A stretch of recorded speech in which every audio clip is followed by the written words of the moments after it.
বিমান যেখানে আকাশে উড়ানোর কথা সেখানে আকাশে না উড়িয়ে তুরস্কে বিশালাকার একটি বিমান সরকারি নির্দেশে ডুবিয়ে দেওয়া হলো সাগরের পানি নিচে।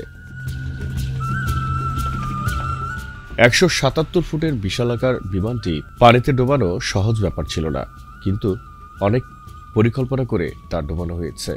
কারণটা বেশ চমকপ্রদ। বিদেশি পর্যটক ও ডাইভারদের কাছে তুরস্কের আকর্ষণ আরও বাড়ানোর জন্যই এই কর্মপন্থা। সামুদ্রিক নানা অ্যাডভেঞ্চার স্পোর্টসে খ্যাতি রয়েছে তুরস্কের, কিন্তু সাম্প্রতিক সময়ে দেশটিতে ঘন ঘন জঙ্গি হানা এবং আত্মঘাতী বিস্ফোরণের কারণে পর্যটকের আনাগোনা ব্যাপক হারে কমে গেছে। তাই সি ডাইভারদের কাছে জনপ্রিয় করতে বিমান ডোবানোর এই অভিনব সিদ্ধান্ত কর্তৃপক্ষের। পর্যটক টানতে দক্ষিণ পশ্চিম তুরস্কের এজিয়ান সমুদ্রে ডুবিয়ে দেওয়া হয় জেট A300-কে।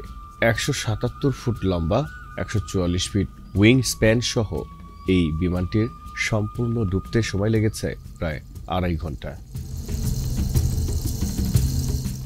সাগরের মধ্যে ডুবে থাকা বিমানটি কৃত্রিম রিফ হিসেবে কাজ করবে। এর মধ্যেই বাসা বাঁধবে সামুদ্রিক প্রাণী, ফলে ডিপসি ডাইভিংয়ের টানে আসবে পর্যটকরা, এমনটাই প্রত্যাশা করছেন তুরস্ক সরকারের পর্যটন বিভাগ। জহিরুল ইসলাম জহির, জেটিভি বাংলা।